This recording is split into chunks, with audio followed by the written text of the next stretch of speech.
사사기 두 번째 시간이죠. 지난주 본문 내용이 뭐 기억이 안 나시겠지만 제가 간단하게 설명을 드리면, 지난주 본문이 유다가 전쟁을 시작하라고 하나님께서 이제 답을 주시죠. 이스라엘이 누가 먼저 올라가서 저들을 칩니까? 라고 했을 때 유다가 먼저 시작하면 된다라고 하시고, 유다가 혼자 올라가기 조금 그러니까 시므온 지파하고 연합을 만들어서 너희가 우리를 도와주면 우리도 나중에 너희를 도와줄게, 이렇게 이제 합의를 보죠. 그런 합의하에 연합 지파를 만들어서 남방 가나안 정복을 나서는 거예요. 유다 지파는 남방 쪽이에요. 지금 우리나라 지도라면은 남한 쪽 38선을 이제 기준으로 해서 그렇게 이스라엘을 딱 갈랐을 때 밑에 쪽이에요. 밑에 쪽. 유다하고 베냐민 지파는 밑에 쪽입니다. 남쪽 가나안 정복을 시작합니다. 이제 가나안 정복 전쟁은 이미 여호수아 때부터 시작된 거고, 지금은 이제 정착이라 그랬죠. 정착에 대한 문제예요. 어디에 이제 구체적으로 정착할 거냐에 따라서 그 지역에 사는 주민들을 이제 쫓아내야 되는 거죠. 죽이거나. 이제 남방 가나안 전쟁을 시작했고, 오늘 본문은 그게 이제 지난주 본문의 내용이고, 오늘은 므낫세와 에브라임은 요셉의 자손이죠. 그죠? 요셉 지파라고 안 해요. 요셉은 아브라함처럼 부족장이 되는 거고, 아브라함, 야곱, 요셉 이렇게까지 해서 이게 되는 거고, 요셉의 자손 이제 아들 둘이가 지파를 하나씩 가져가는 거예요. 그래서 에브라임 지파와 므낫세 지파 이렇게 되는 거죠. 그죠? 그렇게 해서 12지파가 되는 거예요. 그래서 이제 이 므낫세와 에브라임 요셉 지파 합쳐서 요셉 지파 와 스불론과 아셀과 납달리와 단 지파에 의해서 이제 오늘 본문은 북방 민족을 정복하는 전쟁이죠. 그렇죠? 지난주에는 남방이었고 지금은 북방입니다. 북쪽으로 올라가는 전쟁이에요. 그 내용입니다. 지난주와 오늘 본문 사이에 또 그 내용이 있죠. 내용이 있는데, 제가 이렇게 쭉 전체적으로 이렇게 가는 건 아니니까 순서대로 가지만은 중간에 뛰어넘는 게 있죠. 그렇죠? 그 가운데 내용이 이런 거예요. 간단하게 얘기하면, 유다 지파에 계속되는 정복 전쟁 중에 이제 첫 사사인 온니엘이 등장하게 됩니다. 온니엘이 첫 사사거든요. 온니엘이 등장하는데 이제 온니엘이 갈렙의 사위가 되죠. 그죠? 그 과정을 이제 보여주고, 잠깐 등장하는 내용이 있는데, 이거는 여호수아에 그대로 나와요. 이 내용이 여호수아서 15장 13절부터 19절에 그대로 나오는 내용입니다. 이게 사사기가 막 이렇게 과거에 있었던 일을 집어넣고 막 이래요. 순서가 막 이렇게 시간 순서대로 쭉 가는 건 아닙니다. 그리고 유다와 베냐민 지파는 남방 쪽을 이제 전복한다고 그랬죠. 그렇죠? 전복하고 있다 그랬죠. 예루살렘에 거주하게 돼요. 지난주에 유다 지파가 남방 정복 전쟁을 했으니까, 베냐민 지파하고 이제 예루살렘을 정복하기는 하는데 완전히 정복하지는 못합니다. 거기에 살고 있는 여부스 족속을 쫓아내지 못합니다. 그래서 그들과 함께 살아요.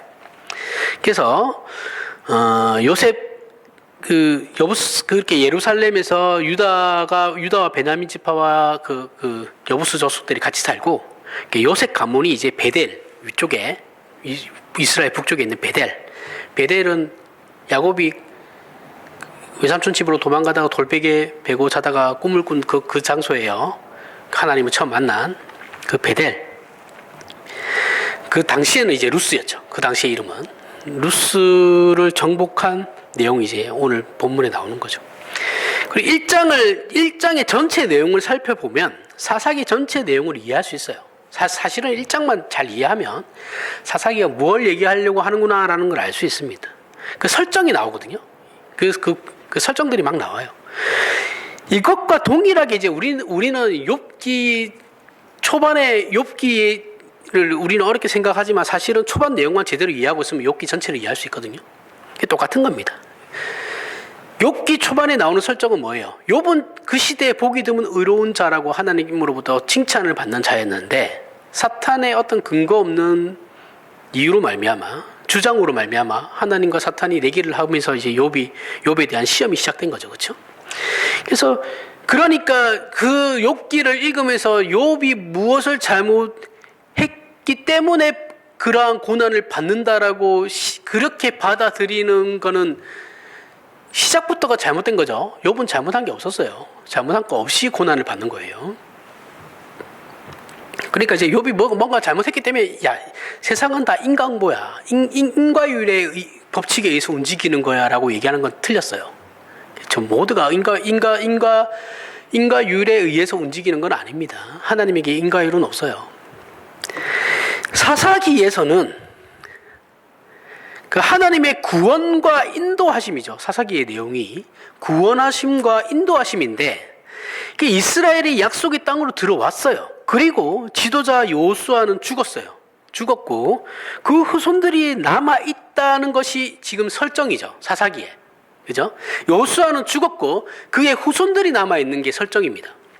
우리는 이 사사기를 읽으면서 무엇이 잘못되었는가를 가지고 그 초점을 보면 안 돼요. 사사기 읽을 때 그렇게 보시면 안 됩니다. 사사기는 이스라엘이 도대체 무엇을 잘못했는가를 보면 안 되고 그 후손들이 어떻게 살았는가를 봐야 돼요.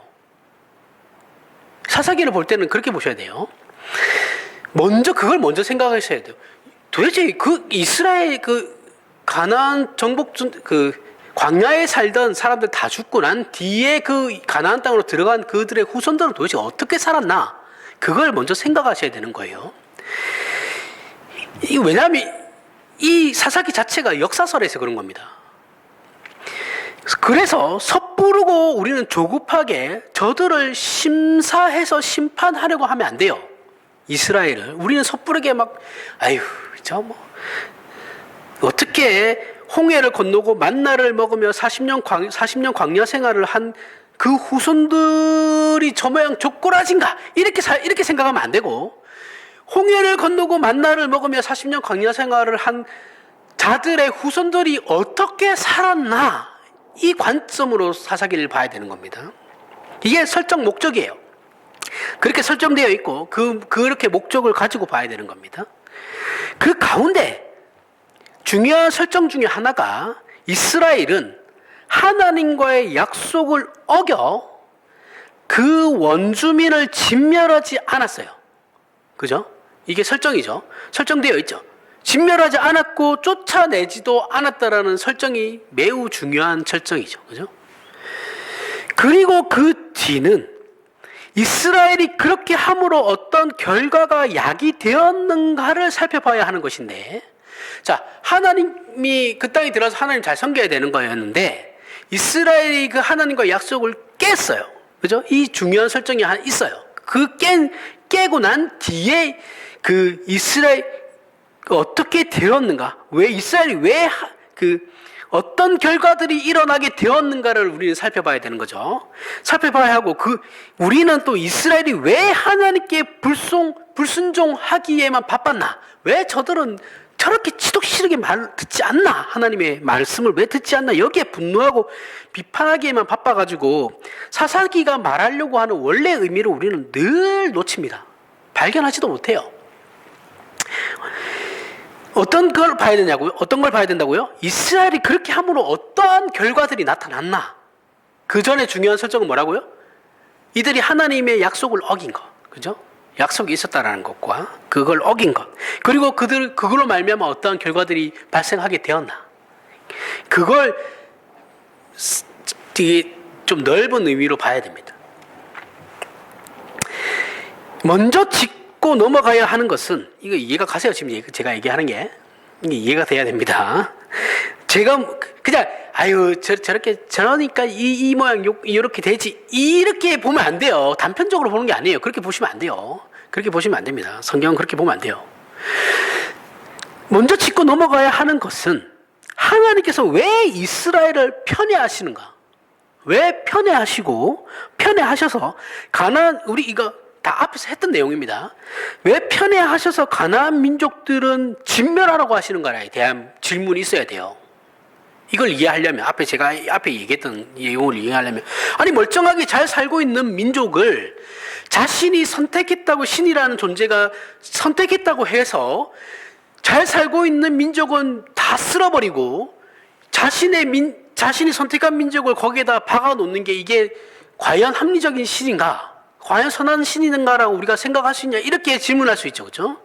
그래, 이 질문이 이제 그런 거죠. 왜 이스라엘만 편애하시냐? 라는 거예요. 왜 편애하셔서, 그럼 가나안 민족들은 왜 진멸하시냐? 라는 거예요. 결국, 하나님이 이뻐하는 사람들 집어넣으려고 멀쩡한 애들 다 죽인 거 아닙니까? 이렇게 생각한단 말이죠. 성경을 잘 모르면. 그죠? 불신자들은 다 그렇게 생각해요. 그죠? 신앙이 없는 사람들은 다 그렇게 생각합니다. 신앙이 있는 사람 중에서도 이 부분에 대해서 이해가 안 가고 답을 못 얻었는데 질문하기가 무서워서 그냥 그렇게 알고 넘어가는 사람들이 있어요. 그러면 죽었다 깨어나도 하나님의 의도를 몰라요. 궁금하면 질문을 하셔야죠. 목사가 왜 있어요? 목사가 그런 거 해결하라고 있는 거예요. 질문을 하셔야 됩니다. 그 다음에 그리고 이스라엘이 그 민족들을 진멸하지. 자, 하나님은 분명히 이스라엘에게 가나안 민족들을 진멸하라 그랬어요. 싹 쓸어버리라 그랬거든요. 뭐 하나 남기지 말라고 그랬어요. 근데 이스라엘은 진멸하지 않죠. 이게 이스라엘에게 문제가 되죠. 근데 진멸하지 않는 것이 왜 죄가 되냐라는 거예요. 우리 입장에서 보세요. 사람들 입장에서. 지금 시대에서 이거 얘기하면 오히려 인도주의적으로 잘한 거 아닌가? 이런 생각하게 되죠. 그렇죠? 생각해보세요. 사람이 전쟁을 하는데 싹 애부터 어른까지 노인까지 다 죽여버리면 그게 대학살이 일어나는 거잖아요. 그렇죠? 근데 그게 지금 시대에 일어났다고 생각해 보세요. 그럼 우리는 저 히틀러 같은 놈 이럴 거 아니에요. 그죠? 히틀러보다 더한 놈이네. 그렇게 생각하는데 우리가 성경 보면서 그런 생각을 안 하겠어요? 야, 이거 하나님이 히틀러인가? 왜 이렇게 하시지? 이런 생각 한단 말이죠. 그럼 왜 그 진멸하지 않고 남겨둔 게 왜 문제가 되지라고 우리는 생각하게 되죠. 하나님 입장이 아닌 우리 입장에서는, 사람 입장에서는. 그리고 이게 마치 굉장히 어떤 인간의 격을 내 생각과 뭐 인간들이 어떤 고차원적인 어떤 고급함이라고 생각하는 생각일 수도 있는데 사사기가 말하는 그런 게 아닙니다. 그거 아니에요. 하나님께서 이스라엘을 그때 첫 시간에도 얘기했죠. 하나님께서 이 가나안 민족을 진멸하는 건 뭐 어떤 개념이라고 그랬어요? 심판의 개념이라고 그랬죠. 그렇죠? 심판이에요. 심판. 이 가나안 민족이 멀쩡히 잘 사는데 하나님께서 진멸하는 게 아니에요. 가나안 민족이 죄를 엄청나게 지어요. 엄청나게 지어가지고 하나님께서 참다가 그게 이제 때가 됐다. 쟤네들은 이제 심판해야겠다. 그 제가 얘기했잖아요. 지난주에도 소돔과 고모라와 동일한 사건이라는 거죠. 하지만 소돔과 고모라 때는 하나님께서 직접 심판하신 거고 지금은 심판의 도구로 누구를 사용하신다고요? 이스라엘을 사용하시는 거라고요. 그게 다른 겁니다. 그러면 왜 가나안 민족은 하나님이 율법을 주신 적도 없잖아요. 무엇을 가지고 그걸 정의를 내리십니까? 라고 우리 또 질문을 할 수 있죠. 그죠? 별로 어려운 내용 아닙니다. 우리가 기본 보시면서 한 번씩은 다 생각해 볼 수 있는 문제들이죠. 그죠?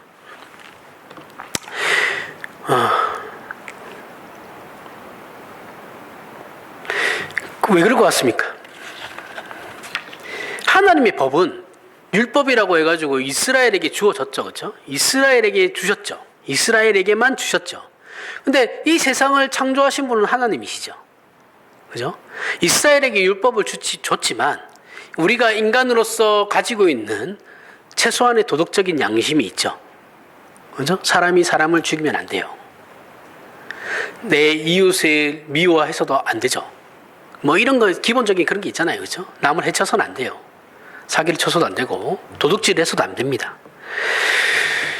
그게 하나님께서 가지고 있는 인류에게 누구나 가지고 있는 인간이라면 하나님의 형상적 존재를 가진 인간이라면 누구나 가지고 있는 보편적 정의입니다. 그죠? 도덕이에요. 도덕과 윤리죠. 그게 인간이 가지고 있는 보편적 정의인데 이 하나님께서 주신 이 정의, 하나님의 정의는 이스라엘만 지키는 건 아니에요. 소돔과 고모라도 하나님의 기준에서 죄가 관용했기 때문에 심판하신 거잖아요. 그렇죠? 그러면 어떤 기준으로 하시겠어요? 인간이 최소한 지켜야 하는 그 도덕들을 어겼을 때 하나님께서 그게 어느 정도 때가 됐을 때 양이 차는 거죠. 그렇죠? 아, 이거 도저히 이제는 안 되겠다 했을 때 밀어버리시는 거죠. 이게 똑같은 겁니다. 그러니까 가나안 민족이 하나님을 알지를 못하더라도 그들이 최소한 인간으로서 가져야 하는 그 최소한의 도덕마저도 버렸던 거죠. 그래서 하나님께서 쓸어버리신 거예요. 그 보편적 정의라 그럽니다. 그거를 하나님의 보편적 정의. 이게 이제 레위기 18장에 나와요. 그대로 하나님께서 설명 다 하십니다. 18장 6절에서부터 25절에 다 설명하시죠. 하나님께서는 이스라엘 민족만을 구원하시려는 게 아니죠. 이스라엘을 세워가지고 어떻게 하는 겁니까?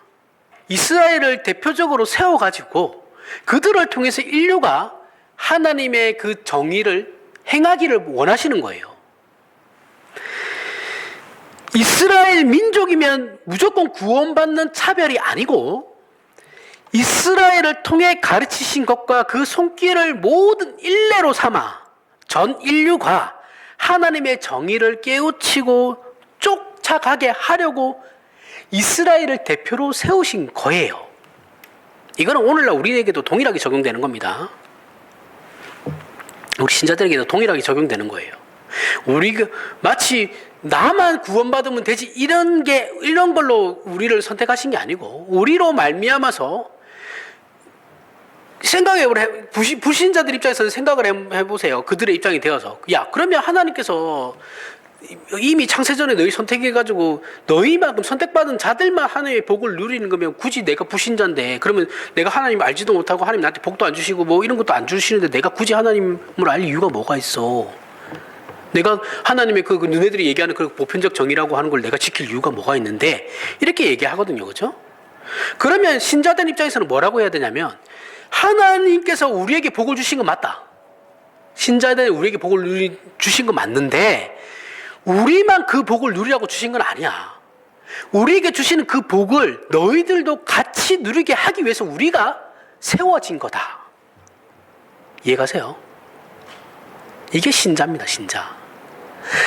그래서 항상 얘기하는 게 기독교는 끼리끼리 모이면 안 된다니까요. 그게 하나님의 목적이 아니에요. 맨날 지네들끼리 모여가지고 어디 한 사람이 어디 나가가지고는 큰 소리도 못 치는 사람이 막 그룹을 만들어가지고 돌아다니니까 몰상식한 짓도 하고 응? 그러는 거 아니에요. 태선 안 될 짓들도 막 하고 어디 가서는 혼자서는 아무 말도 못하는 사람이. 이스라엘의 개념도 다 그런 개념입니다. 이스라엘만 구원받자라는 게 아니에요. 원래 이스라엘이 하나님의 그 정의를 자기네들의 행함으로 말미암아서 그 옆에 나라에 다 열방에 이렇게 영향을 미쳐야 되는 거였는데 얘네들 못나서 그게 뭐 안 됐던 거죠.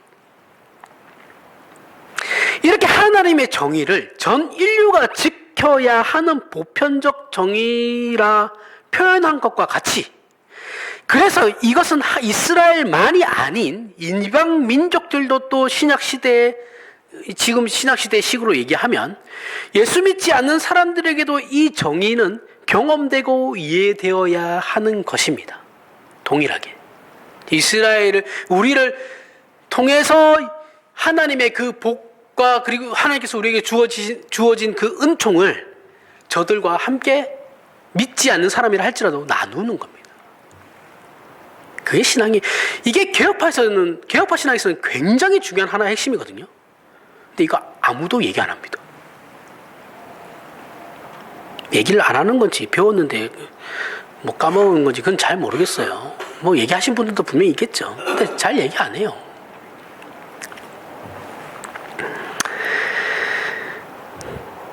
그런데 이 하나님의 정의가 예수를 모르고도 이해되고 자, 예수를 모르는 사람인데 어떻게 하나님의 정의가 이해되고 경험된다.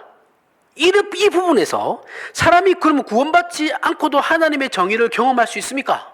사람이 구원받은 자가 아닌데 신자가 아닌데 하나님의 그럼 정의를 경험할 수 있습니까? 라는 이제 생각이 들죠. 질문이 생겨요. 전부는 아니더라도 이것을 어느 정도 도와주는 학문이 있어요.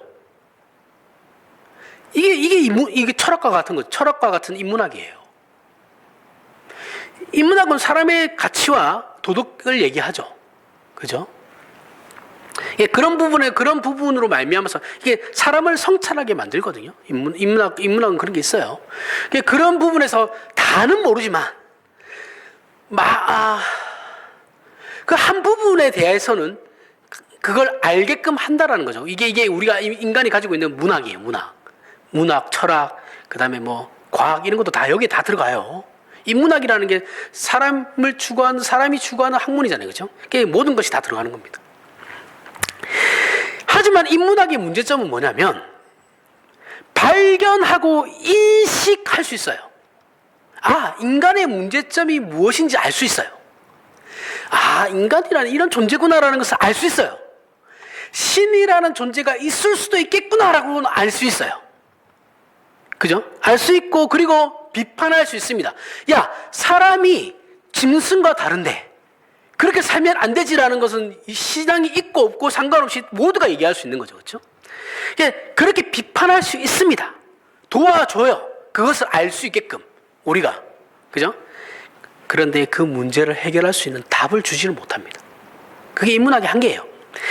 그 문제를 해결할 수 있는 것은 내가 예수를 믿고 있느냐 아니느냐에 달려있는 것이지, 그 문제를 발견하고 이해하는 데는 인문학이 어떠한 그리고 한 자리를 차지하고 있는 건 사실이지만 답을 주지는 못합니다. 인문학은 답을 줄 수 없어요. 인문학이 우리를 하나님 앞에서 회개하는 자리로 가게 할 수 없어요. 사실 그럴 필요도 없습니다. 왜냐하면 인문학은 그저 인류가 하나님을 거부하고 하나님의 정의를 실현하지 못하면 어떻게 되는지까지만 알게 하면 되거든요. 그죠? 하나님을 아는 건 하나님께서 선택하신 백성에게만 주어지는 겁니다. 그거는 하나님의 진짜 우리의 특별 은총이죠. 하나님께서, 그러면 일반 은총은 뭐예요? 특별 은총이 있고 일반 은총이 있어요. 일반 은총은 믿는 사람과 믿지 않은 사람이 모두가 하나님의 복을 누리는 거예요. 그죠? 이건 일반 은총이에요.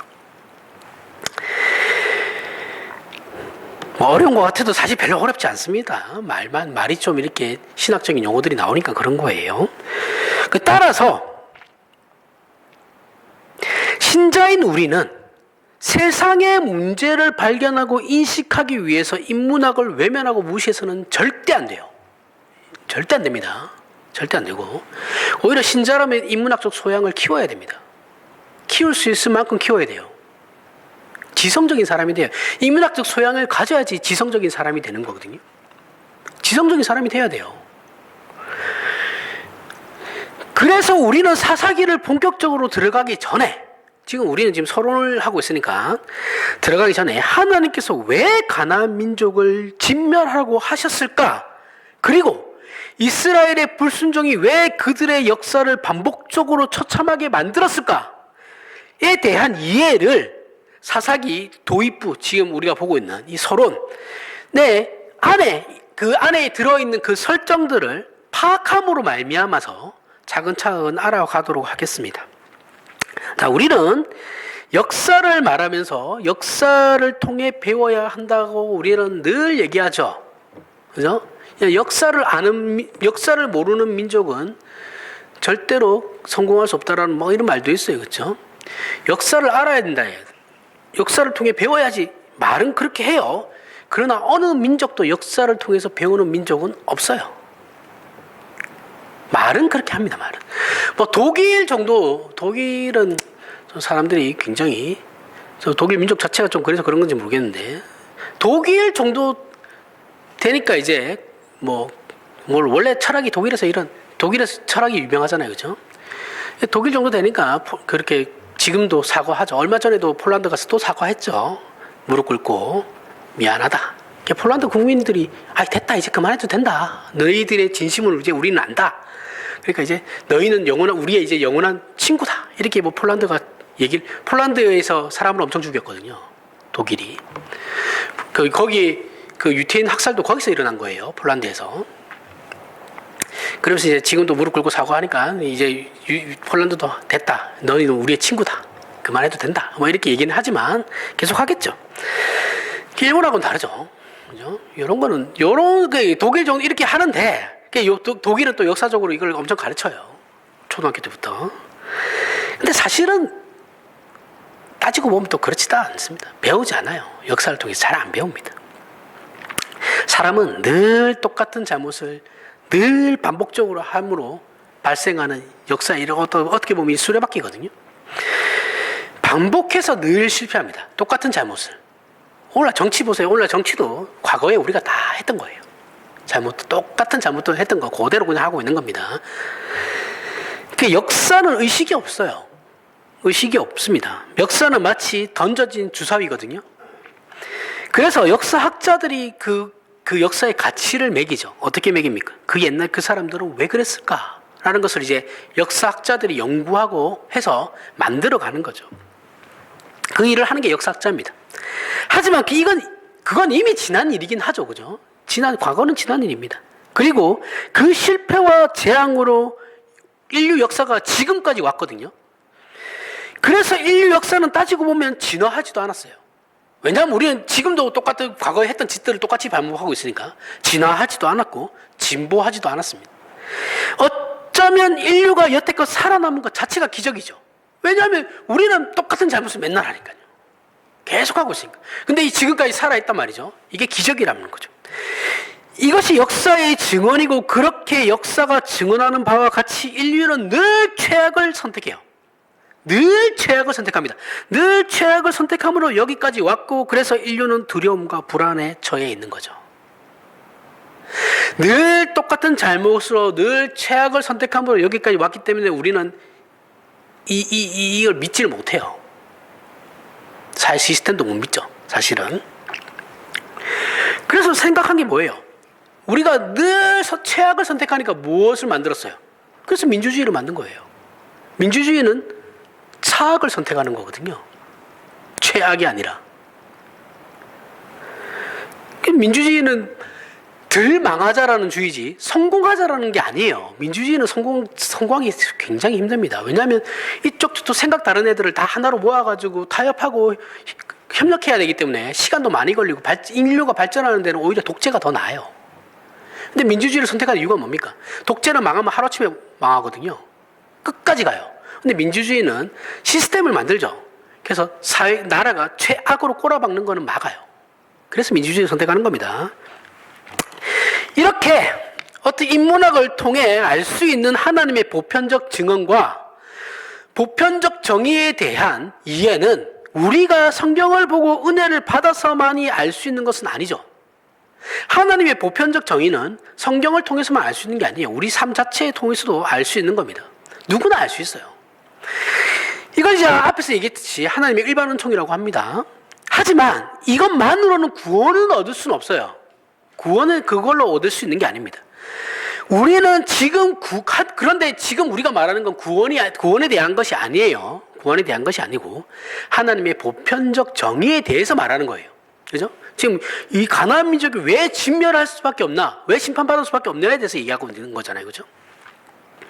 에베소서 4장 17절부터 20절에 에베소 4장 17절에서부터 20절. 그러므로 내가 이것을 말하며 주 안에서 증언하노니 이제부터 너희는 이방인이 그 마음에 허망한 것으로 행한 같이 행하지 말라. 그들의 총명이 어두워지고 그들 가운데 있는 무지함과 그들의 마음이 굳어짐으로 말미암아 하나님의 생명에서 떠나 있도다. 그들이 감각 없는 자가 되어 자신을 방탕에 방임하여 모든 더러운 것을 욕심으로 행하되 오직 너희는 그리스도를 그같이 배우지 아니하였느니라. 자, 여기에 나오는 표현들은 믿지 않는 자들이 얼마나 악하고 믿는 자들은 어떻게 다른지에 대해 대조하고 있는 표현들이 아니에요. 아니고 그 증상을 보라는 거예요. 자, 신자와 불신자 사이에 어떻게 다른지를 봐. 이게 아니고 하나님을 알지 못하는 자들이 어떤 증상을 가지고 있는지를 보라는 거예요. 하나님의 보편적 정의가 실현되지 않으면 인간이란 존재는 허망한 존재일 뿐이다라는 거예요. 인생이 헛되다라는 것은 모두가 압니다. 모든 사람이 다 알아요. 인생은 결국 헛되다라는 건 다 알아요. 그건 나이를 먹으면 늙는다라는 것과 죽는다라는 것만큼 절대적인 진리예요. 우리가 나이를 먹으면 늙잖아요. 그죠? 이건 진리죠. 그리고 나이를 먹으면 죽어요. 진리입니다. 그죠? 그것만큼 절대적이다라는 거예요. 인간은 허망하다. 하나님을 알지 못하는 인간은 허망하다라는 건, 인생은 허망하다는 건 누구나 다 아는 거예요. 그만큼의 진리라는 거죠. 이것은 우리 당대에만 일어난 우연한 일이 아니고 인류 역사 내내 반복된 비극이죠. 그죠? 인류는 모든 사람이 다 죽었어요. 그죠? 반복되잖아요. 태어나고 죽고 태어나고 죽고 계속 반복됩니다. 이 비극이죠, 비극. 그 반복이 지금까지 온 거죠. 허망하죠. 내가 이렇게 살면 뭐해? 결국 죽을 건데. 그렇잖아요. 우리는 나이가 들수록 입에 달고 사는 말이 뭐예요? 인생 별거 없다. 그죠? 그 다음 뭡니까? 인생이 뭐 그렇지. 그게 아니고 아직까지도 인생 붙잡고 뭐 이건 나이 드신 분들은 그런 생각 잘 안 합니다. 그죠? 인생 별거 없다 이 생각하시죠. 이것저것 다 해봤는데 별거 없더라. 근데 우리는 살아있는 동안 이것을 어떻게 합니까? 외면하죠.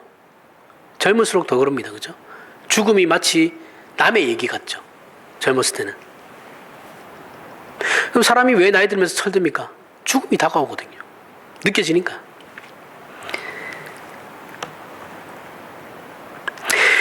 그러면서 어떻게 합니까? 젊은 사람들처럼 이런 것을 인생 별거 없다 이것을 외면하면서 어떻게 해서든 내가 이 인생에서 나에게 보상하리라. 열심히 삽니다. 그죠? 미친 듯이 살아요. 그리고 굳이 또 죽음에 대해서 외면하고 감추려고 하죠. 겁을 주는 것이 아니고 분발하라는 말입니다. 그저 이게 뭘까라는 생각을 해보라는 거예요. 살아가면서 도대체 인생이 뭘까? 왜 내가 이 땅에 부름을 받았을까? 왜 내가 이 땅에 태어났을까? 왜 많고 많은 나라 중에 그러면 대한민국에 태어났을까? 왜 많고 많은 사람들 중에 하나님께서 왜 나를 선택하셨을까? 왜 내가 이 시점에 예수를 믿게 되었을까? 그럼 인생이 도대체 뭐야? 이런 질문을 가지라는 겁니다. 살면서 이런 질문도 안 하면 진짜 너무 슬퍼요. 먹고 살기만 바쁘면 짐승이지 그게 사람은 아니죠. 그럼 내가 살아가면서 내 실패는 도대체 뭐야? 이 실패의 의미는 뭘까? 인생은 그럼 왜 허망할까? 무슨 가치가 있는 거야? 생각해보라는 게 사사기입니다. 인생의 전반적인 그러한 실패에 대해서 얘기하고 있는 게 사사기죠. 우리는 무지하고 고집스러우며 허망한 존재죠. 우리는 뉴욕에 다녀온 사람과 뉴욕에 가보지 못한 사람이 뉴욕을 가지고 주제를 가지고 싸우면 누가 이기는 줄 아세요? 미국 갔다 온 사람하고 미국 갔다 오지 않은 사람하고 싸우면 누가 이깁니까? 갔다 오지 않은 사람이 이겨요. 왜요? 이기잖아요. 그죠? 야, 너 미국 안 가봤다. 내가 갔다 와봤다니까. 그러니까, 에이, 아니야. 안 그래. 미국은 안 그래. 막 이런단 말이죠. 그러면 미국 갔다 온 사람 뭐라 그래요? 아, 그래. 뭐, 그렇게 해라. 뭐, 네 아는 대로 해라. 왜 못 이겨요? 무지를 우기거든요. 우기는 거에는 장사 없어요. 그죠? 무지를 우기는 거예요. 그러니까 미국 갔다 온 사람은 자기가 살아보니까 아니거든요. 아니야. 너 잘못 알고 있어. 우리나라 사람들은 미국이 대단히 민주주의가 발전한 나라라고 생각하잖아요. 개판이에요, 거기. 생각하는 것보다 개판입니다. 우리나라랑 정치 수준 거의 비슷해요. 외부에서 볼 때는 미국이 굉장히 괜찮은 나라 같죠, 그죠? 며칠 전에 또 총 맞아 죽었잖아요, 우리나라 사람. 그런 나라에 살고 싶으세요? 그거 좋아가지고 미국 가겠다고 하는 사람도 많아요, 그죠? 미국 가서 살면 좋은 줄 알고 가서 10년만 살면 반미가 된다 그럽니다. 미국이 그렇게 싫대요. 거의 대부분의 교민들이 하는 말이에요. 그냥 좀 힘들게 살아도 우리나라에 사는 게 좋다. 그렇게 얘기하고. 갈 때야 뭐 좋은 면만 보고 가는 거니까. 그죠? 우리가 그 안에 들어가지 않는 이상에는 그 속사정은 아무도 모르죠. 그죠? 별로 다르지 않습니다. 사람 사는데 다 똑같아요. 별로 다르지 않습니다. 뭐 너무 막 동경할 필요가 없어요. 우리나라도 그만큼 잘해요. 따지면 굳이. 우리는 한 번도 정당한 인생을 살아본 적이 없어요. 그저 자신의 헛된 욕심에 이끌려 하고 싶은 것을 하며 방탕하게 살아왔을 뿐이다. 미국 사람도 그렇게 살아왔고, 우리나라 사람도 그렇게 살아왔고, 저 죽일 놈 일본들도 그렇게 살아왔고, 저 유럽 사람도 다 그렇게 살아왔어요. 지네들 멋대로 살아왔어요. 이것을 사사기가 고발하는 거예요. 사사기는 고발하는 겁니다. 고발. 하나님의 정의가 우리의 그러한 모습을 고발하고 있는 거예요. 하나님의 보편적 정의가 있는데 거기에 부응하지 못하는 신자들의 모습을 고발하는 것이고, 그러한 하나님을 알지 못하는 민족도 이러한 하나님의 정의를 행해야 함에도 불구하고 그러지 못해서 이스라엘을 통해서 심판받는 그 모습 고발하고 있는 거예요. 남이 고발하면 남이 이 문제에 대해서 경찰이나 검찰에 하는 것은 고발이라 그러고, 내가 직접 피해자면 피해자가 직접 하는 건 고소라 그래요. 그죠? 자, 온 우주 만물과 우리 인간을 창조하신 삼위일체 하나님의 명령에 순종하고 그 약속을 지키지 않으면 그 어떤 것도 가치가 없고 자랑도 없으며 명예도 없고 허망할 뿐이다라는 것을 사사기가 이스라엘의 실패와 가나안 민족의 그 죄로 말미암아 얘기하고 있는 거라고요. 계속해서. 하나님께서는 성경을 통해 예수 믿지 않으면 구원받지 못한다는 말씀을 인류 역사 내내 말씀하셨어요. 내내. 이걸 우리는 반드시 기억하고 있어야 됩니다. 말씀을 안 하신 적이 없어요. 계속 하셨어요. 그걸 외면한 건 우리예요. 우리. 그렇다고 쉽게 이분법적인 사고를 가져가지고 그럼 나는 믿었고 너는 믿지 않았어, 이렇게 스스로 기만해서도 안 돼요. 나는 믿었으니까 괜찮지, 너는 안 믿었으니까 아이고 땡이네, 이렇게 하지 말라는 거예요. 그게 아니고 그저 그렇게 쉽게 만족하고 쉽게 안심하는 게 전부이고, 누구를 비난하고 너는 왜 안 믿어서 그 모양 그 꼴 하시냐고 비난하고, 너는 왜 믿는 애가 그 모양 그 꼴 하시냐고 비난하고 정죄해서 폭로하고, 그렇게 해서 쉽게 얼렁뚱땅 나는 저들을 비난하니까 나는 그렇지 천만다행이지 나는 저렇지 않아서, 이런 식으로 얼렁뚱땅 인생을 살아가려고 해서는 안 된다라는 겁니다. 이것이 하나님의 보편적 정의의 적극적인 권면이에요. 신자라면 더더욱 그래야죠. 권면하고 있으신 거예요. 그럼 네가 그렇게 남 욕하면서 너는 마치 아닌 것처럼 그렇게 살지 말라는 거예요. 사사기는 모두에게 지금 다 적용받는 겁니다. 열어내는 사람 없어요. 우리는 사사기에 등장하는 이스라엘의 역사를 통해 철저하게 배우고 저들처럼 살지 않으며 훌륭한 신자가 되기 위해 매 순간 다짐하고 우리의 목숨이 다하는 그 순간까지 애쓰고 노력하며 살아야 하는 거예요. 이만큼 하면 됐지, 내가 뭘 더 배워 하면 그 순간 나락이에요. 죽을 때까지 배우는 겁니다. 죽을 때까지. 배우면 끝이 어디 있어요? 배우면 끝이 없습니다. 그렇지 않고 사사기를 보면서 단순하게 이스라엘은 선민이 되어가지고 왜 저 모양 족구라지로 사냐, 좀 잘 살지 라고 비난하며 한다고 우리 자신이 훌륭해지는 것이 아니죠. 그죠? 그렇게 비난하며 마치 자기가 명예롭고 잘났으며 자신의 인생과 신앙의 책임이 완성된 것 같은 그런 속임수에 스스로 넘어가지 말고 우리 스스로가 하나님의 보편적 정의를 실현하는 복된 삶을 살아야 된다는 것이 사사기입니다. 인류는 이 일에 역사적으로 할 말이 없어요. 그죠? 하나님께서는 계속해서 메시지를 보내셨고 계속해서 설득 작업을 하셨는데 인류가 그걸 계속 외면하고 있었거든요. 그러니까 인류는 할 말이 없죠. 그래서 뭐가 등장하게 됐냐면, 그래서 인문학이 등장하게 된 거예요. 르네상스가 그래서 일어난 거예요. 르네상스가 일어나고 종교개혁이 일어났거든요. 신이 아니라 인간은 스스로 쓰러지는 헛되거나 환상에 불과한 인생이나 역사의 흐름 속에 그저 소모품으로 존재하는 것이 아니다라고 스스로 가치를 부여하는 것이 문학이죠. 그죠? 원래 중세시대는 어땠어요? 중세시대는 하나님이 다죠. 그렇잖아요. 하나님이 다 해요. 기독교가 유럽을 다스렸으니까. 이것도 참 우리가 기독교라 해서 유럽을 중심으로 얘기할 수밖에 없어요. 이때 우리 한반도 아시아에는 이런 거 전혀 상관없죠. 그죠? 이것도 유럽 중심, 어떻게 보면 유럽 중심인데 어쨌든 기독교가 거기서 이렇게 나왔으니까 어쩔 수 없습니다. 중세시대는 신이라는 이름으로 사람들을 괴롭혔죠. 사실은 괴롭힌 거예요. 그렇게 하다가 이게 르네상스라는 게 이제 철학이 그때부터 발달하게 되거든요. 아리스토텔레스하고 소크라테스하고 아리스토텔레스하고 플라톤 그 철학이 막 들어와가지고 번역하기 시작하거든요. 그게 이제 그리스잖아요. 그쪽은 그때 그리스는 뭐 유럽이라고 하기에는 좀 그랬으니까 그리스에서 철학이 넘어오면서 이걸 이제 히랍 애들이 지금 얘기하면 그 중앙아시아 이슬람교 쪽에 그때는 이슬람이 없었습니다.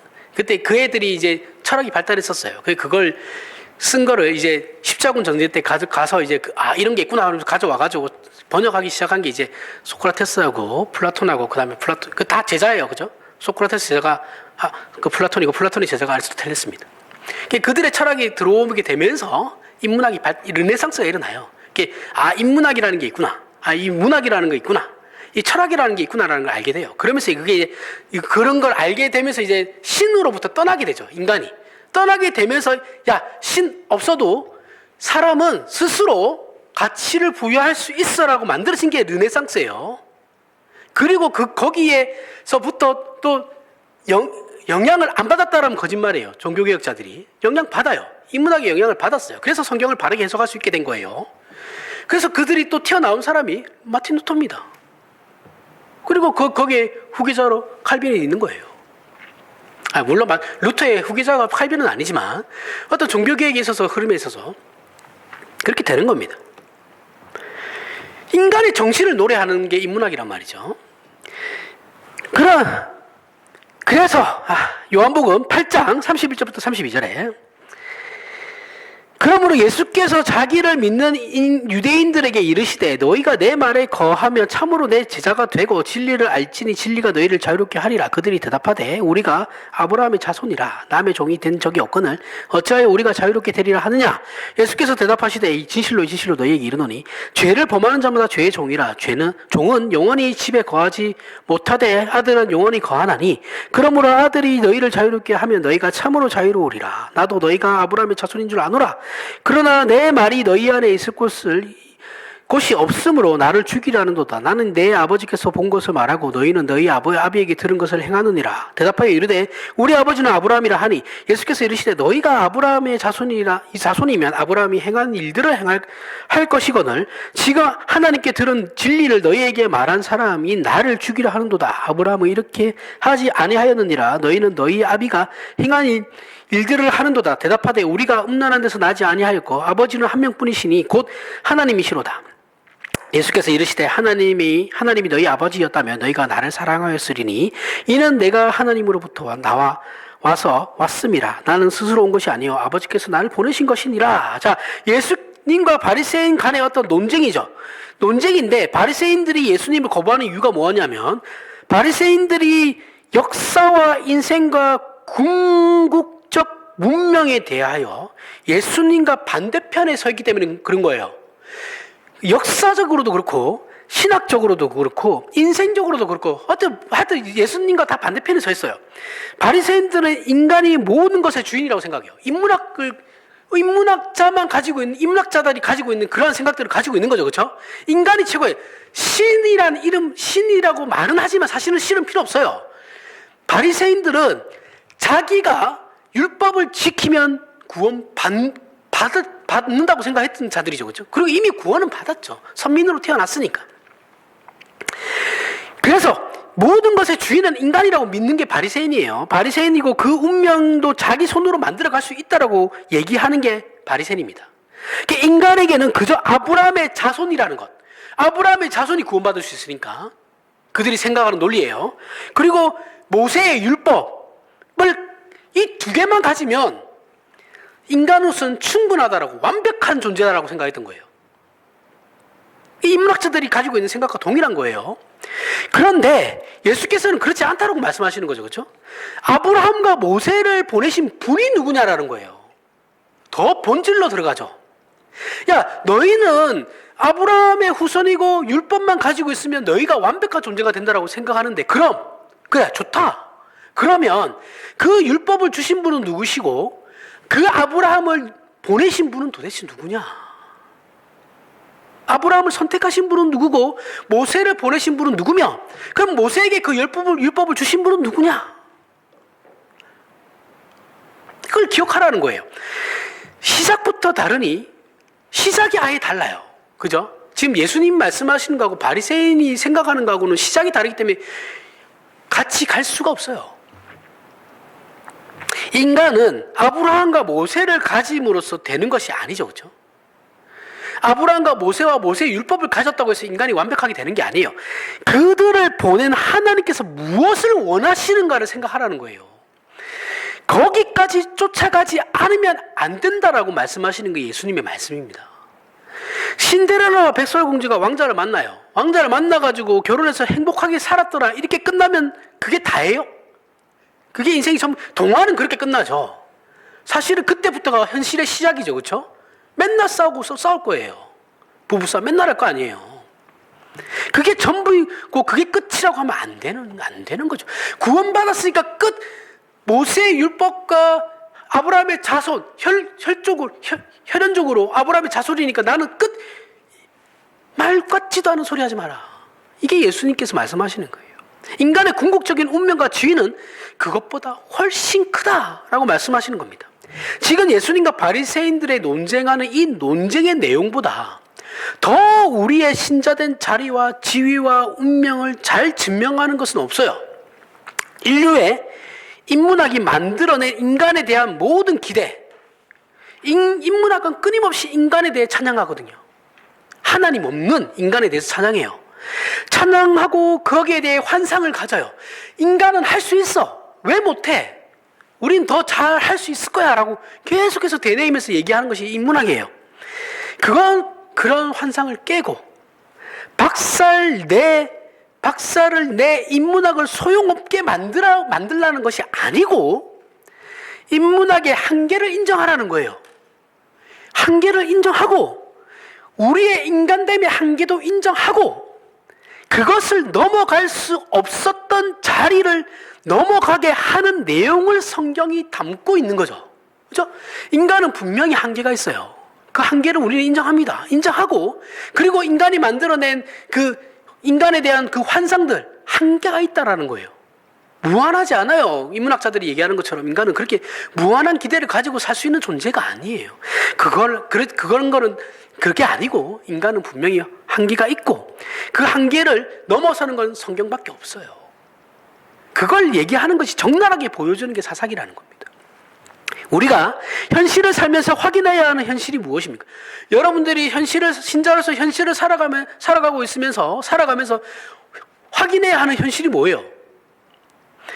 분노가 무엇입니까? 권력과 재물을 가졌는데 왜 넉넉하지 못하고 행복하지 못해요? 돈과 권력을 가졌는데 왜 행복하지 못합니까? 이런 것들은 인간된 영광에는 아무런 관계가 없기 때문에 그런 거예요. 이거는 인문학자들도 얘기하는 거예요. 인간됨의 영광이라는 건 돈과 권력으로 되는 것이 아니다라는 거예요. 인간의 인간됨이나 인간의 영광됨에 대해 저들이 가진 조건이나 현실이나 우리가 가진 조건이나 현실이나 아무런 차이가 없다라는 거예요. 제가 가지고 있는 인간됨의 영광과 인간됨이나 영광이나 여러분들이 가지고 있는 인간됨이나 영광이나 예수 믿지 않는 자들이 가지고 있는 인간됨의 영광이 아무런 차이가 없다라는 거예요. 저들이 우리보다 훨씬 더 잘 산다 한들, 많이 배웠다 한들, 잘났다 한들, 그런 게 하나님 앞에서 우리의 어떤 가치로서는 아무런 소용이 없다라는 거예요. 하나님 앞에서만 아니고 세상적 가치로도 그렇다라는 겁니다. 모두가 동일하게 나중에는 하나님 앞에 다 서야 돼요. 이것만큼 공평한 게 어디 있습니까? 공정하죠? 이스라엘을 위해 아무 죄 없는 가나안 민족을 하나님께서 진멸하시고 쫓아내신다고, 그렇게 하나님께서 차별하신다고 생각하시지 말라는 거예요. 아니라는 겁니다. 그게 아니에요. 가나안 족속은 그들의 죄로 말미암아 하나님께 심판받은 것이고, 그 심판의 도구로 사용된 이스라엘도 그 땅에 사는 동안 하나님 앞에서 죄에 대해 엄격해야 하고, 불순종하면 이스라엘도 죽어나가는 거예요. 죽어나가는데 죽을 수 없게 만드는 것이 하나님이죠. 원래는 쓸어버려야 되는데 하나님께서 쓸어버리시진 않죠. 그죠? 그 남겨두었던 그 민족들을 통해 가지고 이스라엘을 끊임없이 성찰시키려고 하시죠. 그걸 반복적으로 하시는 게, 보여주는 게 이 사사기라는 겁니다.